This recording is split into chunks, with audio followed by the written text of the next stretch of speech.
Ал қазір эфирде 50-50 ток-шоуы. Айдана, сөз өзіңде. Аида, рахмет. Бүгінгі біздің студияның кейіпкері Қайырбек Бердіғалиев аға, бағдарламадан не күтесің ақты? Атырау қаласы баламды дәлелсіз кінәлі деп танып жатыр жол оқиғасына. Соған сіздер араласып болсаңыздар болмайды, сіздерден көмек күтем. Жақсы, қолдан келгенше, ендеше кінәгімнен сәлден соң осы тақырыпқа ораламыз. Бүгін 50-50 көретіндеріңіз. Мен балам 6 болды.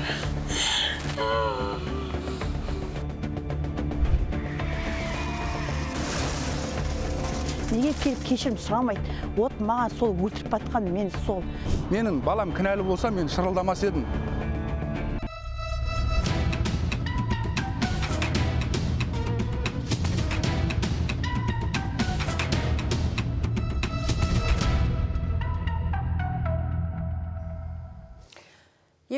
Тікелей эфирдегі жұмысын бастайды. Алдағы бір сағат өздеріңізге қызмет көрсететін мен Айдана Үсенбай. Студиямызға ұлының тағдырын алаңдап, балам жазықсыз сотталмасын деген атыраулық Қайырбек Бердіғалиев келіп отыр. Алдымен экранға назар салсақ.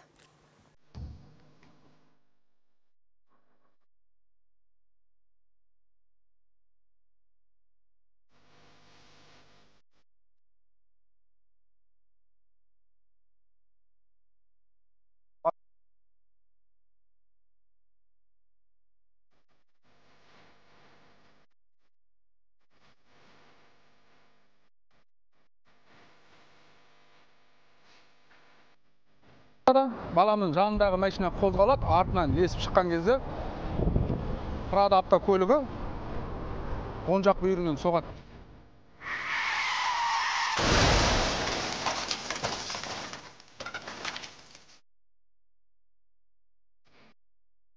Тергеуді 5 ай созды. Неліктен 5 ай созғанына маған да түсініксіз. Менің ойымша ішкі істер бөлімі Күшкенбаевтың тарапынан бір мүдделі сияқты. Өйткені сол баланың ешқандай қылмысын дәлелдегісі келмейді.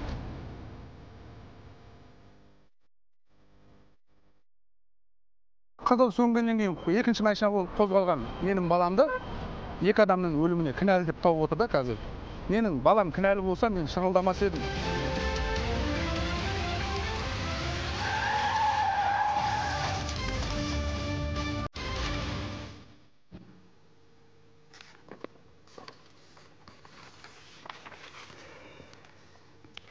Құрметті көрермен, Қайырбек Бердіғалиев қазір біздің студияда. Қош келдіңіз.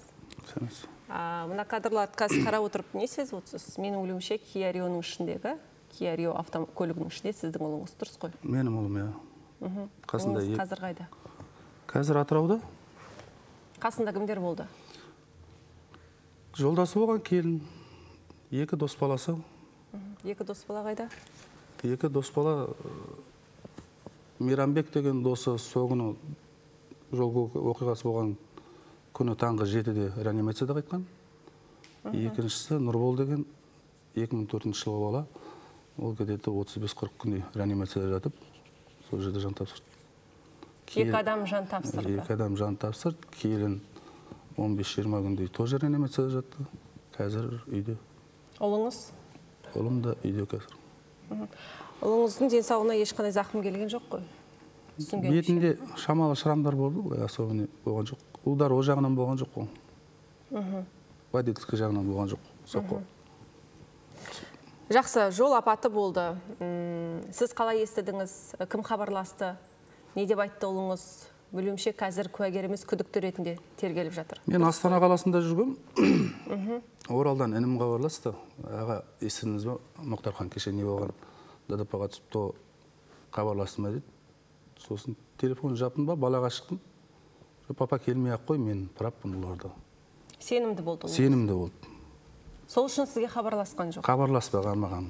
Сенімді мен айткені, мен жол көлік полициялары келгенде олар айтты дейді. Кім қызыл отты Прада? Сен прапсың деп айтты дейді. Келген майы қызметкерлер солай дейді. Солай айтқан. Оны кезекші аға инспектор Минаров баянат жазған қалалық бастығына. Ол жерде де жазылған 555 СКМ Land Cruiser Prada автокөлігі жол қозғалысының рұқсат берілмеген белгісіне өтіп, Kia Rio көлігінің Сейсенов Мұхтарханның машинасымен соқтығыс жасады деп болды. түнгі 3:15-те баянат жазған. Баламның айтуы, мен енді 11 күні ұшып бардым Атырауға. Тіке сағат 9-да мен Атырау ішкі істер басқармасының анықтау бөлімінің бастығы Ертас Бейсенғалиевқа тікелей кірдім, қабылдады ол кісі. Мен ол кісіден түсінгенім, ол кісі маған тікелей айтты: сіздің балаңыз жасылды күтпей шықты деп. Мен сосын оған да тікелей қойдым. Сонда сіз параданы үлкен скороспен келді деп естідім мен, бірақ өзіме видеоны көрген жоқпын ғой. Солай деп естідім, сіз сонда оны завершающий қылып тұрсыз ғой дедім. Иә деді. Шыққаннан кейін балаға айттым: ай, осы сен праппын деп отырсың. Сіз басқаша өрбейтін сияқты деп айттыңыз сені балаңызға. кінәлі сияқты дедім да. Ал Прада автокөлігін кім тізгіндеді? Прада автокөлігін мен енді ол кісілермен кездескен жоқпын ғой. Баламның айтуы бойынша 2004 жылғы Күшкенбаев деген азамат дейді, 19 жасар, көлік жүргізу куәлігі жоқ, страховкасы жоқ, машина анасының атында болған. Көлік жүргізушінің куәлігі жоқ. Оны сіз қайдан білдіңіз? Сізге әлгі органдағы кісілер өздері айтты ма? Жоқ, әлде сіз өзіңіз біліп алдыңыз ба? Баламның адвокаты да айтты, оның действительно несі жоқ. Оның машинаға ондай жағдай болатын болса, ол баланың рөлге отыруға да қақысы жоқ. Ал сіздің ұлыңыз ше? Көлік айдап жүргенде қанша болды? Жүргізуші куәлігін қалай алды? Өзі оқып алды ма? Сатылып бердіңіз ба? Жоқ. Өзі оқып алды, 4-5 рет экзаменге барды, құлады. Содан кейін тағы 2 ай әзірленді. Сонымен бір 6 ай бұрын алған. Демек, тәжірибесі де аса көп болып тұрған жоқ ол болғанда. Енді бір стаж бар водитель деп айта алмаймын ғой. Шындық қой. Жас жүргізуші. Көлікті сіз алып бердіңіз? Жоқ, өзі алды. Жақсы, біздің студияда қазір сарапшылар отыр. Аға буын және жастардың тарапы. Қазір бағдарламаның соңында сізге ұсыныстарын айтады. Біздің бағдарламаға келген мақсатыңыз енді сіздің ойыңызша балаңыз қазір кінәлі болып шығады. Өйткені іс бұрмаланып жатыр. Бұл сіздің мен сол 11 январдан кейін мен тергеу ісіне ешқандай араласқан жоқпын. Адвокат алып бердім. Қайттан Астанаға жұмысыммен кеттім. 4 ай жарым күттім. Ертас Бейсенғалиевқа сол кетіп батқанда өтініш жасады. Тек әділ болсын деп. Мен естіп отырмын. Анасының ол жерде біраз сөз өтетін адам екенін Атырау қаласында. Кім сонда ол ұлдың анасы? Үлкен торговый домның хозяйкасы деп. Бақуатты адам деп отырсыз. Бақуатты адам. Біраз адамдар таниды. Тағы қоса кететін. Сол баламның барған күні сөйлестім, қалай болды деп. Ол айтады. Сіздің енді ашық айтқанда ойыңыз қазір анасы ақшамен барлығын сатып алады, реттейді, сөйтіп сіздің ұлыңызды кінәлі қылып шығарады. Жоқ, айта кетейін, мен енді қазір наркологиядан келген балдар, наркология қан тапсырған жаңағы ішкен ішпегендердің анықтары уже келседі ДОД-ға, анасы жүр дейді. ДОД-ның ішінде. Баласы үшін объяснитель жазып отыр дейді. Оны мен еш түсінбеймін. Сол жердің бар ғой. Түсініктемені ол жол оқиғасын жасаған 2 водительден алмай ма? Бала жасөспірім емес, кәмелет жасына толған бала. Түсінікті. Қайбірек мырза, қазір біз аздаған жарнамаға кетеміз. Содан кейін сот істің анық-қанығын білу үшін оқиға орнынан әлі де еш жерде жарияланбаған кадрларды көрсетеміз. Біздің арнамыздан алыстамаңыздар.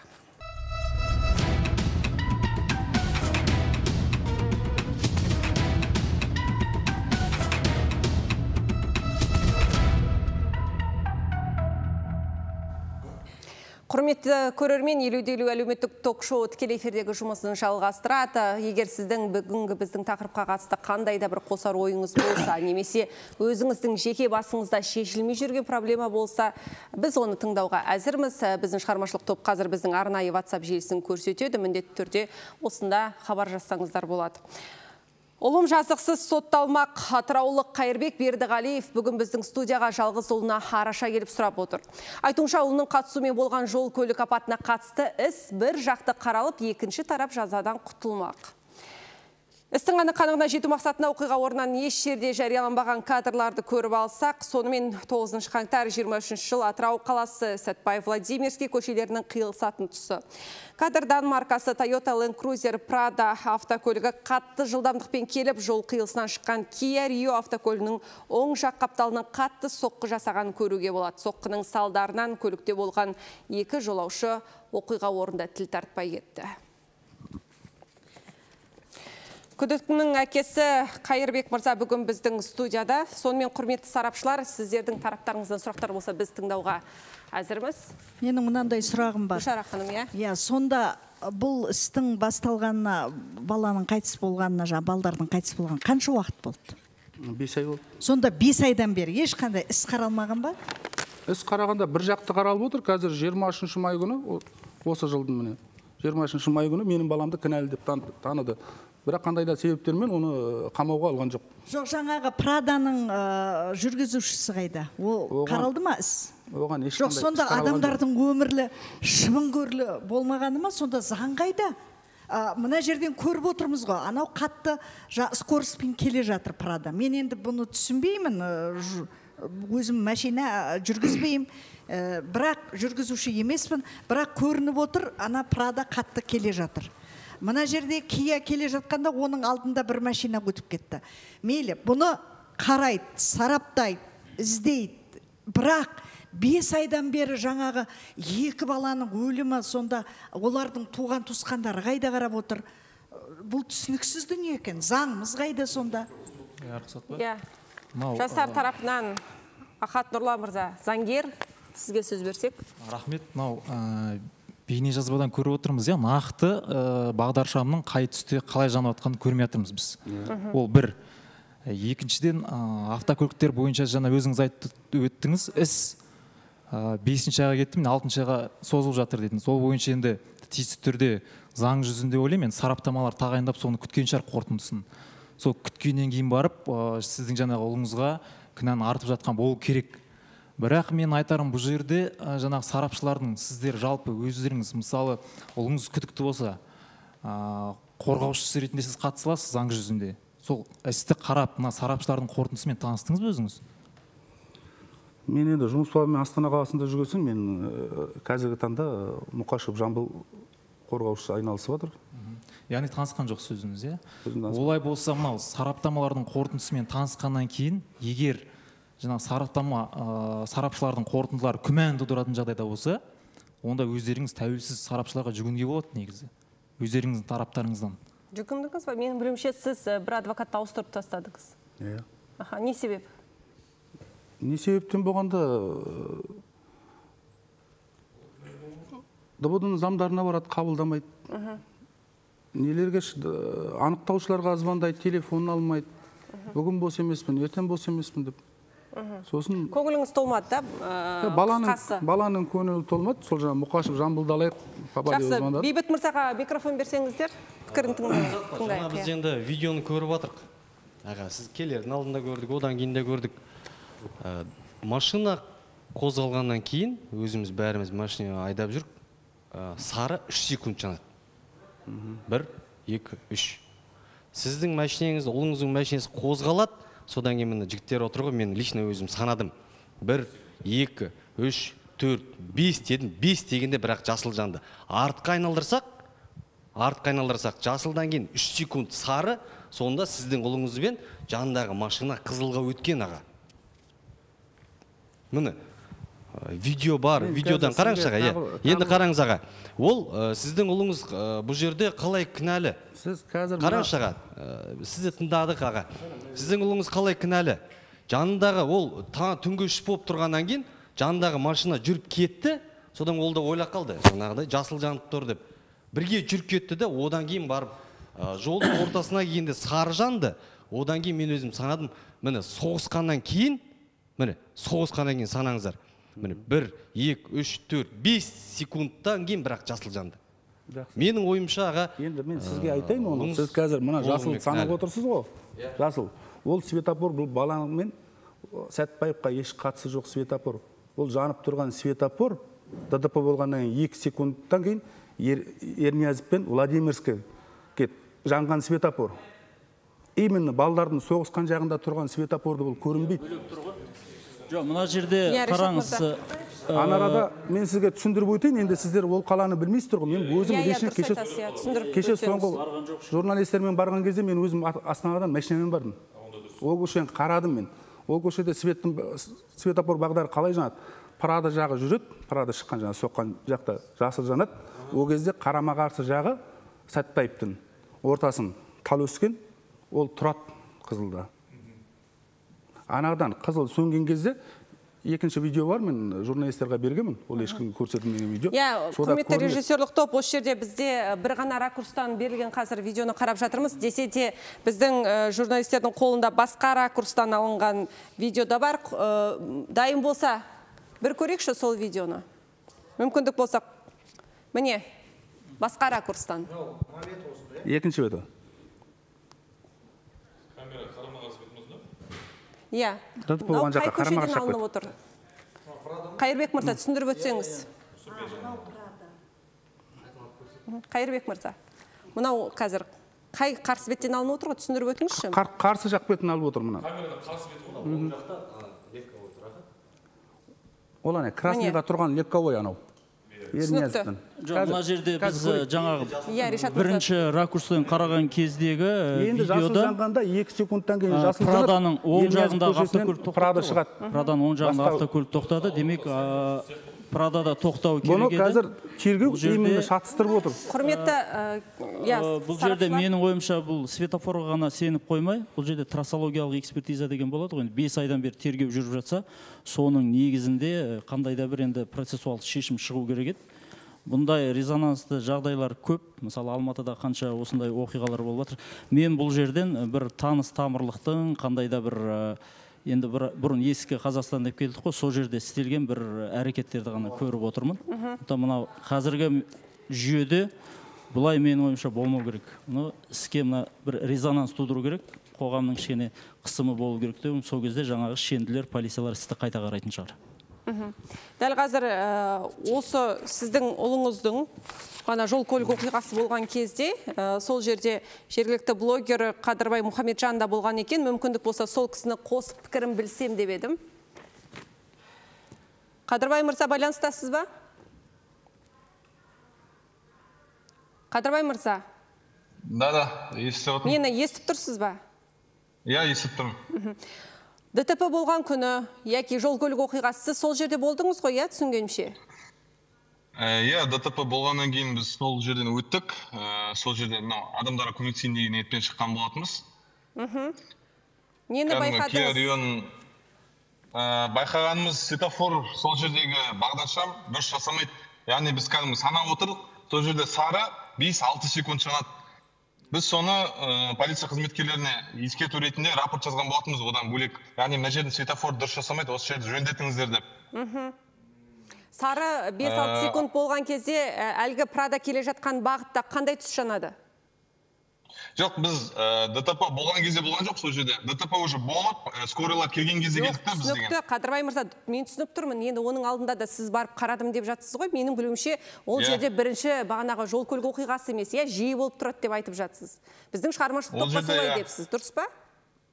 Иә, дұрыс. Және де осыдан 2 ай бұрын, 1,5 ай бұрын өзім сол жерде ДТП болған болатын өзімде. Приора автокөлігімен дәл мына қазіргі Kia Rio мен Prada соғысты ғой, дәл солай менде де ДТП болды сол жерде. Мен өзім мына Ерниязов жақтан Владимирский арасына көшесіне өтпек болған бетте, қызылда 13 секунд күттім. Қызылдан кейін светофор жасамай алып қап-қара болып кетті.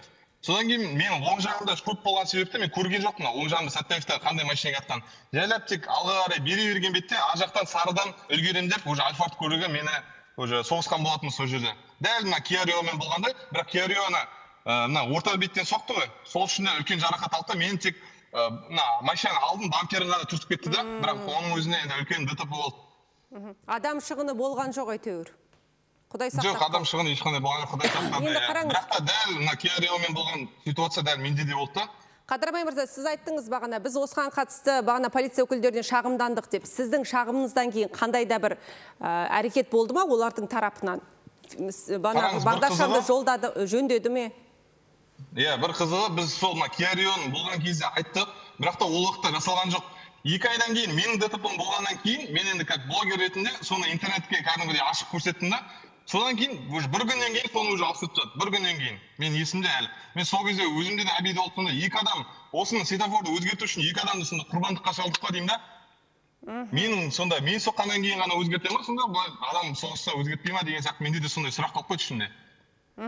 Қазір дәл сіздің дәл сол оқиға болған кезде түсірген видеоңыз бар екен, құрметті режиссер. Экранға берсеңіз көрейікші. Сәтбаевтың бойында қазір үлкен болып отыр, жузак мына мына светофордың кесірі деп жатыр барлығы. Мына жерде Kia бірінші болған енді. Мына светофор, короче, сары кезінде, сары ұзақ жанады дейді да, мына жақта жасыл жанып тұрады дейді, мына жақта сары болып тұрады дейді. Сарыдан үлгерем дегенде соқты дейді естуіміз бойынша. Бүгін 18.04.23 жыл, яғни сағат 12:30 шамасы. Так, мына жақ Ерниязов көшесі, бұл жақ Сәтбаев көшесі, мына жақ Владимирский. Мен Ерниязов көшесінен Владимирский көшесіне шығып баратқан жолда, жасыл жанып, қасымда светофорда тұрам, 13 секунд күтем, жасыл жанғаннан кейін жүріп баратқан кезде уже мына жақтан Сәтбаев көшесінен Альфард көлігі, ар жақта тұрған Альфард көлігі мені түйіп кетті. 1, сары, 1, 2, 3, 4, 5, 6, еба 6 секундта қызыл жанып тұр. Қара. Все қызыл. Қап-қара көрдім да, аяқ сары. Менде қап-қара.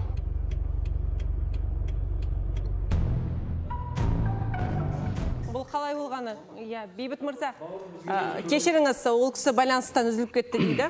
Бейбіт мырза, сіздің ойыңыз өзгерді ме енді? Сіз кейіпкердің ұлы кінәлі деп жатыр едіңіз. Бұл толығымен бұл видеоны көрген жоқ. Мен енді ғана көріп жатырмын. Енді шынымен бұл жаңағындай специальный компаниялар бар, которые жаңағы светофорды обслуживать ететін. Енді ойым өзгерді. Енді қараңыз, әр светофорға, әр көшеде, даже көшеде жанып тұрған жарыққа жауап беретін компаниялар бар. 1 жылдық услуганы ұтып алады. Бүткіл сол светофорға бәрін жауап беретін компаниялар бар. Соны іздестіріп, солар сотқа беру керек. Бұл жерде адам шығыны кімнің мойнында сонда? Адам шығыны жаңағы сол компания, который обслуживать ететін. Енді мына жерде болса, Айдана ханым, мына жерде Қуат мырза, заңгер біздің студияда. Бір бейне жазбаға қарап, біз нақты шешім шығару әрине қиындау болады. Сондықтан бұл жерде іс қозғалған кезде следственный эксперимент деген нәрсе болады. Жаңағы ДТП ТС деген экспертиза болады. Автотехнический экспертиза деген болады. Соның бәрі жасалған ғой, негізі сіз өзіңіз адвокатыңыз іспен танысты, сіздегі құжаттарыңыз бар ғой қолыңызда, Тек қана тежеуге жасаған, торымызға экспертиза жасалды, сосын скоростқа жасалды. Қалғандарға жасауға қандай да бір не болған жоқ. Енді бұл жерде бір жақты тергеліп атқаны анық көрінеді, дегенмен ана жерде... Сіз заңгер ретінде анық көрінеді деп тұрсыз, бір жақты тергеліп атқаны. Бұл жерде бір жақты, өйткені жаңағы видеозапистерді жан жақты ана жерде 2 перекрестік, 3 перекрестік. Мен көргенім бойынша, түсінгенім бойынша. Ол жерде 3 перекрестікте бірнеше камера жан жақты ракурстан түсіру керек. Соны изымать етілу керек болған, және одан бөлек жанындағы басқа да ғимараттардың камералары болу керек. Егер бір жақта дұрыс, мына жерде бірінші бейнежазбада мүлдем көрінбейді. Екінші бейнежазбада жасыл жанғаны көрініп тұр, бірақ мен нақты түсінбей отырмын, қай жаққа жанып отқаны. Сондықтан ол жерде следственный эксперимент болу керек, сызбасыз болу керек, сол жерде схема сызылу керек, ДТП қай жағына, сол кезде жаңағы камералар изымать етілген кезде жан жақты қаралады сол кезде.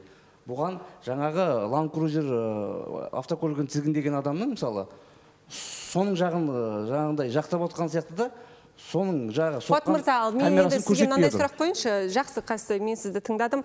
Дәл осы жағдайда, әлгі Праданы тізгіндеген жігіт бұл жол көлік оқиғасында куәгер ретінде қаралу керек па, күдікті ретінде ме?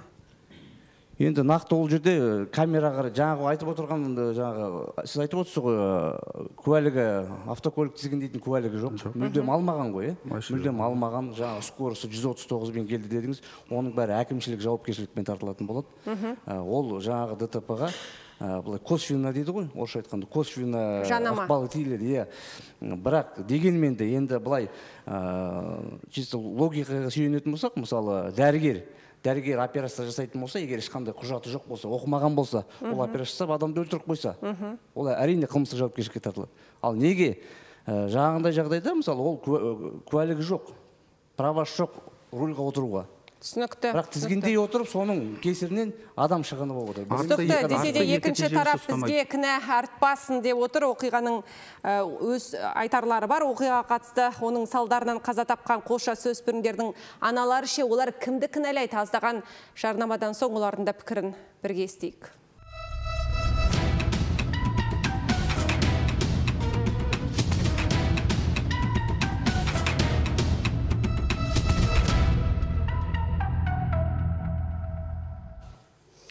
Біз тікелей эфирдегі жұмысымызды жалғастырамыз. Бүгін студиямызда Қайырбек Бердіғалиев, Атырау қаласының тұрғынының айтуы бойынша, оның баласының қатысуымен болған жол көлік оқиғасы қазір бір жақты қаралып жатыр дейді. Бұл әкенің жан айқайы. Сонымен Қайырбек мырза, осының алдында мен біздің заңгерлерге сұрақ қойғамын. Әлгі Прада автокөлігін тізгіндеген жігіт қазір кім ретінде қаралып жатыр, иә? Куәгер ретінде ме, күдікті ме? Сіз маған осының алдында мынандай бір дүниені айттыңыз. Журналистердің қатысуынан кейін ол күдікті ретінде қаралып кетті деп дұрыс па? Соңғы ол нақты не емес, сондай информация келді. Мен осында шығардың алдында адвокатыммен сөйлескем, Мұқашев Жамбылмен. Сонда Жамбыл шама әңгімелесіп тұрғанда айтты, ол енді менің де жетістігім ғой, қазір енді ананы да кінәлі деп танып жатырмыз ғой, кішкене де болса не істеді ғой деп, журналистерің кетіп кетті деп қозғалып жатыр ғой, енді соны да кінәлі деп танып жатыр ғой, танайын деп жатыр деді. Сіздің ойыңызша сонда жергілікті ішкі істер департаменті қарап жатқан банағы полиция өкілдері журналистердің қатысуымен іс қазір қозғалып жатқанын білгеннен кейін басқаша өрбей бастады ма? Басқаша өрбейді деп ойлаймын, өрбіп жатыр деп. Нақты емес қой, бірақ, мен айта салайыншы өз ойымды. Жаңағы ситуацияға, жаңағы болып жатқан оқиғаға байланысты айтайын деген, мен де ондай басымнан өткен негізі ондай оқиғаға байланысты. Мысалы, жаңағы Қызылға кетті, біз бірінші видеодан байланысты, біз енді өзіміздің пікірімізді айттық қой. Бірақ екінші видеодан кейін жаңа пікір өзгеріп кетті бәріміздің, өйткені Прада ол жерден 200 бен 300 бен өтсе де ол жасылдан өтіп жатыр да. Бірақ ол өзінің жаңағы ағамыз айтпақшы өзінің әкімшілік жауапқа тартылатын болады. Ал бұл жерде адам өлімі болып жатыр да. Сондықтан да мен ойлаймын да, бұл бір жақтан ғана ағамызды мен қолдағым келіп отыр. Бір жақты ғана емес, екі жақты да не қылу керек та. Ал бұл жерде жаңағы бағдаршамға байланысты соған қойылып отқан дүние, жаңағы 5-6 секунд деген сияқты, болмаса қап-қара болып жанып қалды деген. Ал оған кім жауап береді, мен түсінбей жатырмын да. Ол сол күйі қалай береді, ол келеді, жаңа блогер айтты, 2 адам өлді деді, кейін қайтадан светофорды өзгертіп жіберді, бағдаршам деген сияқты. Оған кім жауап береді? Осыған жауап беріңіздерші. Енді сіздер заң саласында білесіздер ғой деген бой. Бұл жерде жауап бергенде соның қазір 5-6 айға дейін созбалаңға салынып жатқаны сол себеп қой. Өйткені жаңағы сараптамасының қорытындысы шықты, неше түрлі сараптама тағайындалды.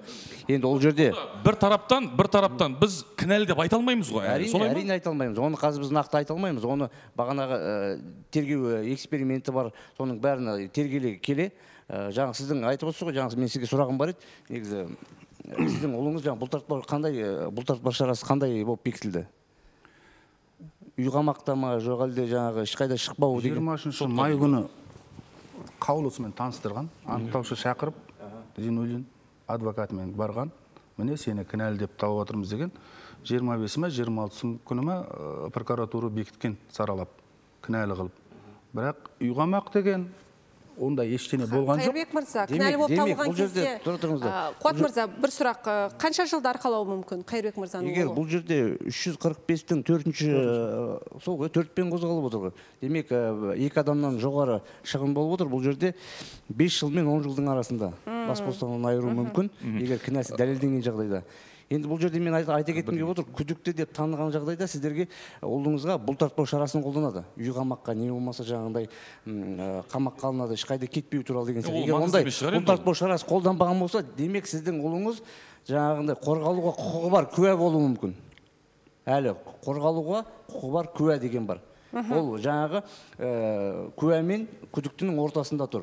Егер жаңағындай видео бейне жазбалар арқылы дәлелденіп жатса, ол автоматически жаңа куә болып қалуы мүмкін, не болмаса күдіктіге айналып кетуі мүмкін. Сондықтан сол әлі тергеліп жатыр ғой. Енді бір жақты тергеліп жатыр ма, 2 жақты тергеліп жатыр ма, ол енді нақты қазір айтылмайды, бірақ менің көзқарасым, жеке пікірім бір жақты қаралып отырған. Жоқ, дұрыс, ағамыз дұрыс айтып отқан. Журналистермен барып кеткеннен кейін енді кеше 2-3 күн бұрын баламды адвокатыммен шақырғанда баланы под расписка не істепті, қаладан шықпайсың ешқайда пока. Жоқ, дұрыс ол дұрыс ол ода тұрған маңызды емес. Осы жерде оқиға орнында қайтыс болған Гүлзат ханым. Маңызды нәрсе, қарап отырсақ, бұл жерде мынау Атырау қаласының енді орган қызметкерлері бармақ басты көз қысты мәселе болып жатқан секілді. Өйткені видеода да мынау жүргізуші болсын болмасын, кез келген соқыр адамда көре алатындай жағдай болып тұр да. Прадоның өте қарқынды жоғары жылдамдықпен келе жатқаны көрініп тұр. Одан кейін жаңа айтып жатырмыз ғой, бұл жерде негізі ата-аналардың да жауапкершілігінің жоқтығынан болып тұр. Соның салғырттығынан. Себебі Прадоны жаңа тізгіндеген баланың небәрі 19 жаста ешқандай жүргізуші куәлігінің болмаушылдығы. Бұл ата-ананың да балаға деген жауапкершілігінің жоқтығы. Себебі мына жерде бір емес екі бірдей азаматтың өлімі болып жатыр да. Бұл екі азаматтың өлімі деген біздің Қазақстан қоғамы үшін үлкен трагедия. Осы светофордың арқасында. Енді осындай жағдайлар болмас үшін ата-анада жауапкершілігін өз мойнына алу керек. Одан кейін дәл осындай жағдай бір емес айтып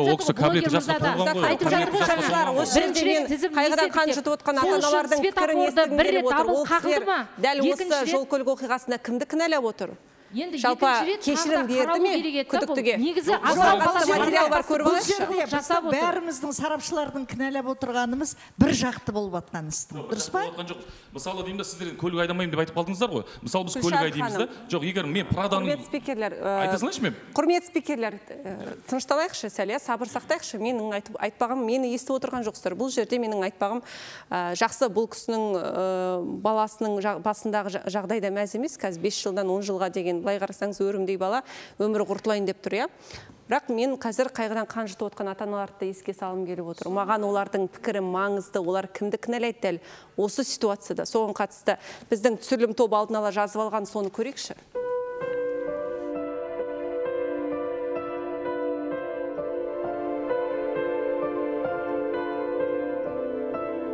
Менің балам алтын болды.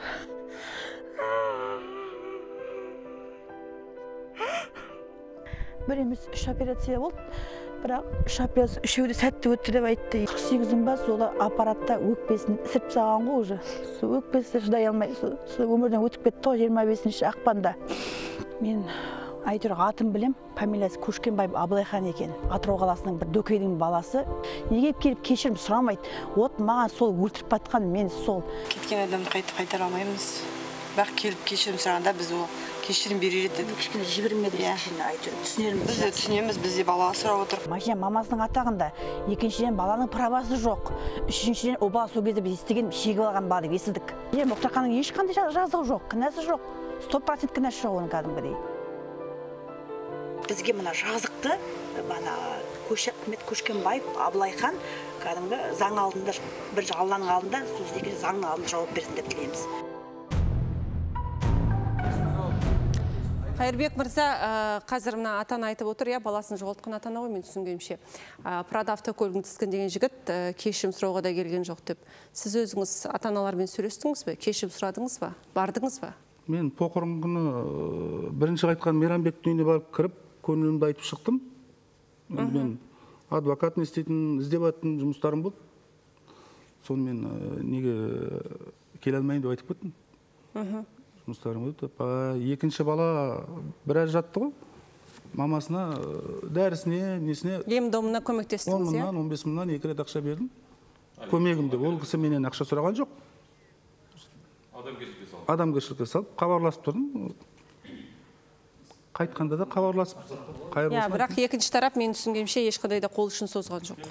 Келмеген болып тұр ғой, анасының айтуынша. Солай сияқты. Жақсы, Зайыр мырза.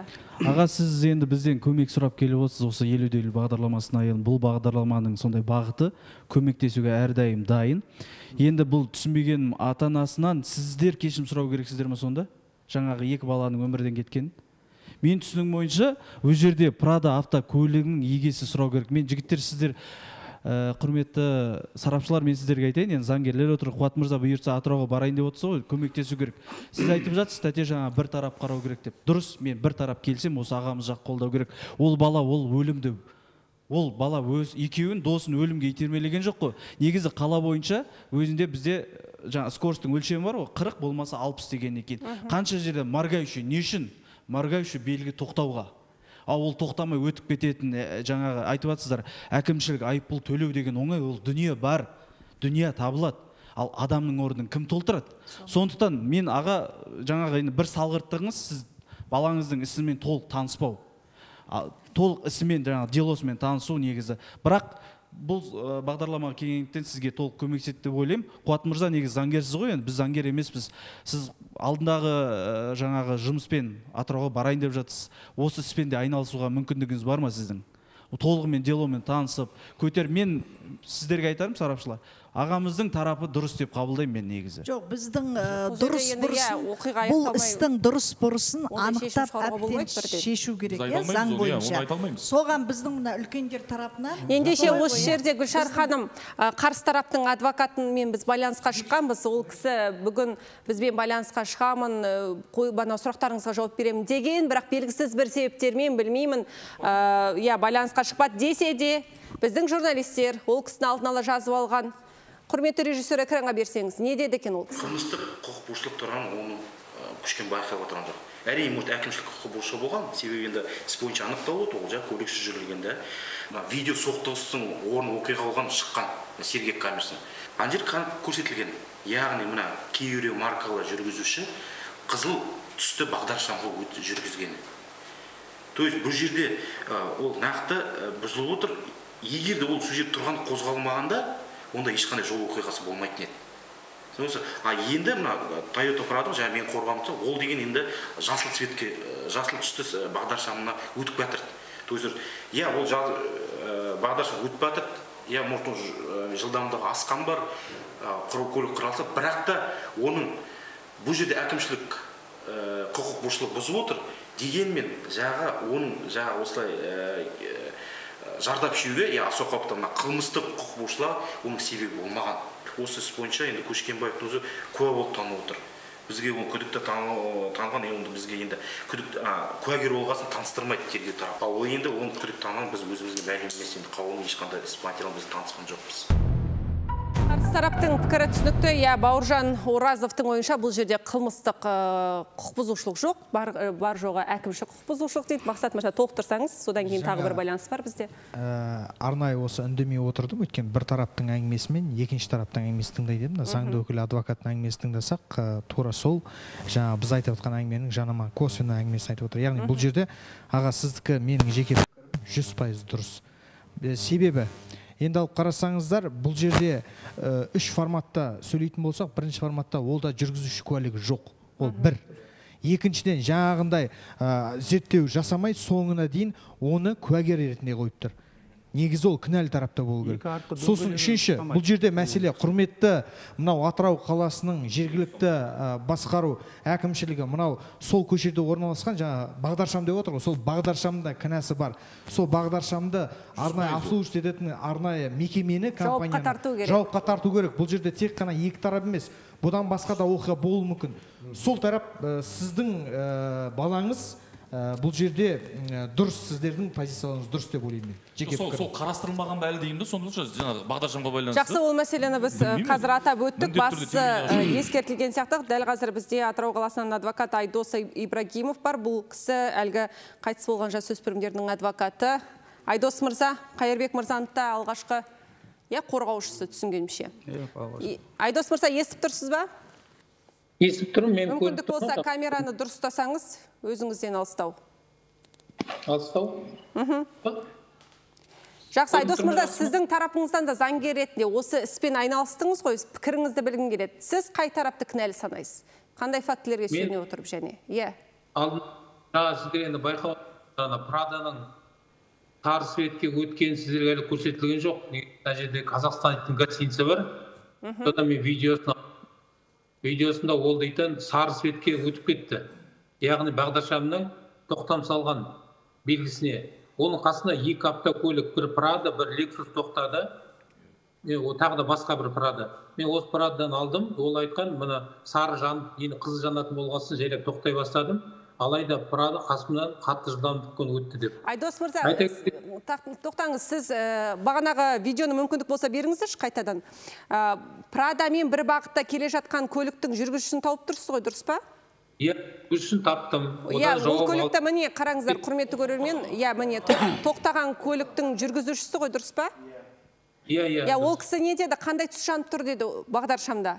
Қызыл ғой. Ол айтқан, жасыл свет сөнді, сары свет жанды, енді қызыл жанаты болғасын мен тоқтадым. Менен кейін автокөлікте тоқтады. Мына жанымда жолмен Прада қатты жылдамдыққа өтіп, ана екінші шығып жатқан жол. Айдос мырза, енді қараңыз, осындай бір куәгерлеріңіз бар екен, иә, бағанағы бұл жақсы жұмыс, әрине ол куәгер тапқаныңыз. Сіз құзырлы орган өкілдеріне айттыңыз ба, міне мына кісі осындай арызын беріп отыр деп бардыңыз ба, жетектеп ол кісіні? Мен оны айттым, көшірмесін табыс еттім, соған сәйкес жауап алуды айттым, барлығында көрсетіп отырмын. Бұл жерде айта кететін тағы жағдай, бұл жас бала біріншіден жүргізушілік куәлігі жоқ, екіншіден сары светте өтті, үшіншіден автокөліктің тежегішінің жасамайтынын экспертизамен анықталды. Сонымен төртіншіден бұл автокөлік Прада автокөлік тежегіші жұмыс істемейді екен, иә. Иә, тежегіште жасамайды бұл автокөліктің. Айдос мырза, менің сұрағыма жауап беріңізші, куәгер барып айтты ғой сонымен, иә, құзырлы орган өкілдеріне, бұл жерде қызыл түс жанайын деп жатты деп, дұрыс па? Иә, мен деп айтты, солай айтып кетті өзі бар. Түсінікті. Айдос мырза, көп рахмет. Қайырбек мырза, менің білуімше, көп рахмет, уақытыңызды бөліп бізге байланысқа шыққаныңыз үшін. Бұл мәселе туралы біз бағана сөйлескенде сіз айттыңыз. Ол кісі куәгерлік етті, қызыл жанды деп айтты, бірақ ертеңгісі күні өзінің айтқан ойынан арылып қалды деп. Дұрыс па? Қалай болды мәселе? Солай болды. Не істеді? Барды, өзі барды, ертеңгісі оны қайттан жоқ, мен ойымнан айнайым деді ме? Әлде қалай?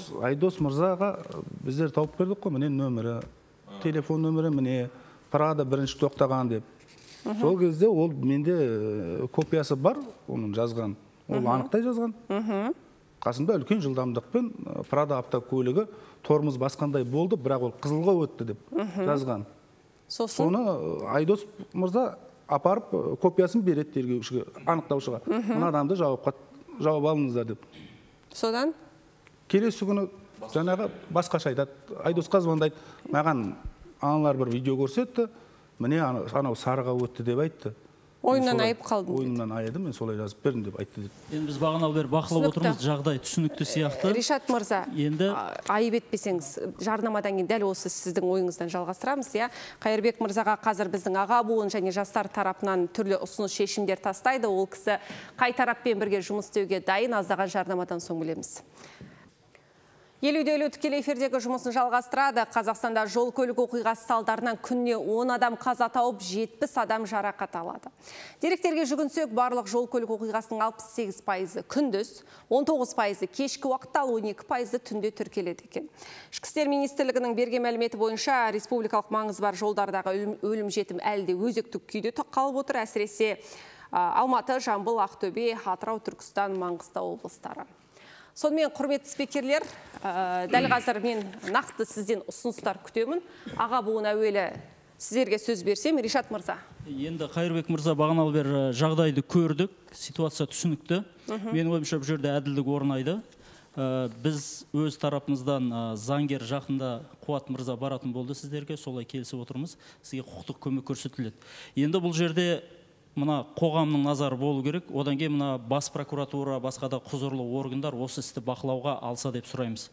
Сондықтан алдағы уақытта біз бұл істің нәтижелі болатынына өзіміз қазір сеніп отырмыз. Сіздердің тараптарыңыздан заңгер барады және журналистер қауымында іске араласады. Әлеуметтік желіден де қолдау білдіреміз деп ойлаймын. Жалпы байқайсыздар ма, осы екі бағдарламаның бірінде Атыраудағы заңсыздықты талқылап отырмыз. Осыған қарағанда Атырау өзі былығып біткен ау деймін. Осыны прокуратура назарға алу керек, депутаттар бару керек деп ойлаймын. Әйтпесе адам тағдыры жақсы, рахмет. Жастар тараптан Қайырбек мырза, бұл бағдарламада біз жастар тараптан мынандай ұсыныс айтқымыз келіп отыр. Осы бір сағаттың ішінде ойға түйгеніміз, бірінші, бұл іске екі тарапты емес, үшінші мәселені де қосу керек. Бұл жерде жергілікті басқару органдары арнайы бағдаршамды обслуживать ететін компанияны да жауапқа тарту керек. Және тәуелсіз сарапшылардың да мәселесін қозғау керек. Және біздің де мына жерде өзіміздің адвокатымыз бар. Адвокат, сіздің адвокатыңыз бар ғой. Сіздің адвокатыңызбен қоса жұмыс жасайды бұл адвокат. Және мен журналист ретінде ақпаратты қолдау сіздерге әрдайым беріп отырамын. Және біздің қоғам белсенділері әлеуметтік желіде сізге көмек көрсетіп отырады. Біздің жастар тараптың ұсынысы осы. Жақсы, Қайырбек мырза, қос тараптың да ұсынысын тыңдадыңыз. Аға буынды да, жастарды да. Сіз қай тарапты таңдайсыз, нақты кіммен бірге әрмен қарай жұмыс істеуге әзірсіз? Жастар буынын таңдаймын. Не себеп, сұрауға болады ма? Енді жан-жақты жұмыс жасап жатады ғой жастар. Мен жастарға сенемін дейсіз ғой, қысқаша. Мағжан Жұмабаев айтпақшы. Жақсы, құрметті көрермен, бүгінгі біздің кейіпкеріміз өзінің таңдауын жасады. Алдағы уақытта мәселе қалай шешіледі? Оң ба, жоқ әлде бұрыс па, керіс па, ол жағына енді көріп жатармыз. Әр мәселенің шешуінің екі жолы бар, ол әрине 50-50. Ертең дәл осы жерде, дәл осы студияда кездескенше.